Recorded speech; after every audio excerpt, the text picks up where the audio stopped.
David H. Eu nem li a pergunta ainda, David, mas você sempre vem com os tijolos. Como as pessoas, com os tijolada, né? Não me criticando, mas perguntas difíceis de responder. Como eu já respondi duas perguntas bem complicadas, bem capciosas agora, então vamos ver o que vai vir. Quais as consequências do aquecimento global que a nossa geração irá presenciar? Tem como saber disso?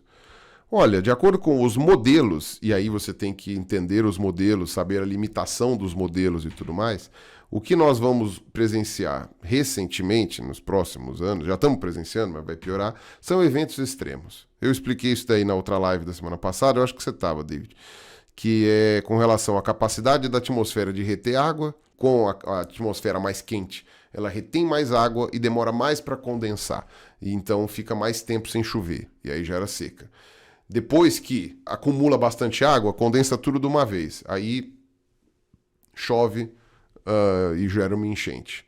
E um evento extremo. E questão de ciclones, furacões e tudo mais, que estão vinculados também com massas de ar.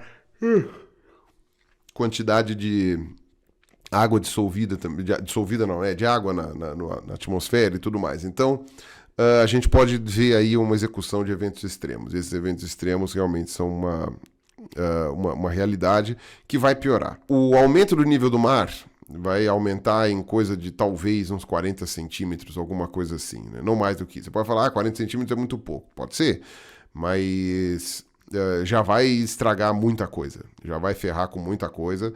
As praias que a gente tem, a maioria delas não tem uma altitude maior do que 40 centímetros, né? Já vai cobrir as praias. Alguns países não têm uma altitude muito maior de 40 centímetros também. Então, por exemplo, alguns países da Oceania já estão ficando sem ter onde plantar.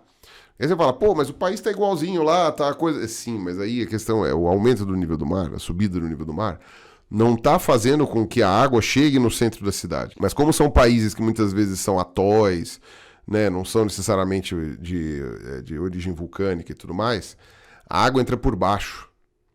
Molha as raízes das plantas e tudo mais, e água salgada, né? Então isso faz com que a agricultura não floresça. Você começa a gerar problema, abastecimento de água para as pessoas. Começa a contaminar o pouco de água doce que tem naqueles lugares. Água bebível. Então isso aí é uma coisa realmente muito complicada. Muito complicada. Outra consequência são temperaturas extremas, não só os eventos extremos, né, de chuva em excesso, seca em excesso, sei lá, furacão onde nunca teve e tudo mais.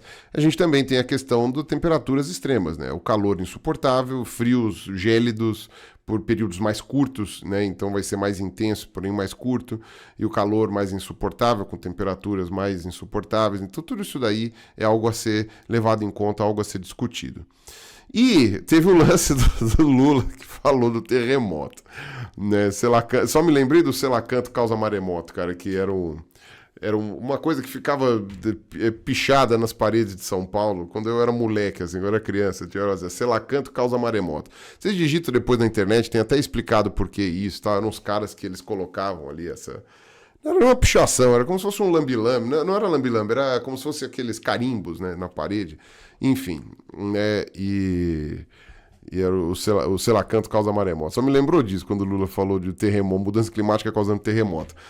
E aí eu falei, o pessoal realmente está passando do limite, né, corta a cachaça do homem.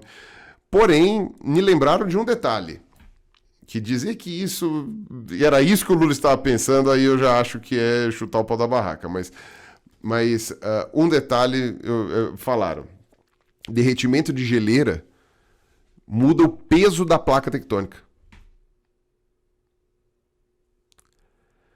Se você estiver falando de áreas continentais muito grandes, como a Antártica ou a Groenlândia é uma ilha muito grande, não é um continente, mas ela é uma ilha muito grande. Acho que, se não me engano, se você for considerar a definição de ilha, a Groenlândia talvez seja a segunda maior ilha do mundo, perdendo só para a Austrália, se você considerar a Austrália uma ilha. Cara, se você tira todo o gelo de cima da Groenlândia, quantas milhões de toneladas de gelo estão saindo de cima da Groenlândia? A gente tem que lembrar que as placas tectônicas estão acomodadas em cima de... O manto, ele é líquido. É que ele se comporta como sólido, mas você tem as correntes de convecção ali no manto, né, que fazem com que as placas andem e se locomovam.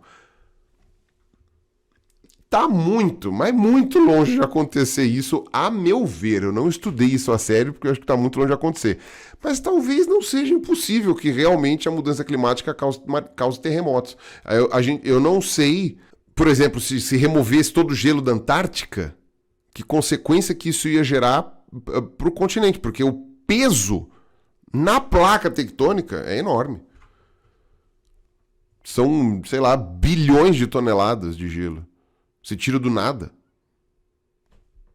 Você está redistribuindo o peso do planeta. Você está redistribuindo um peso do planeta.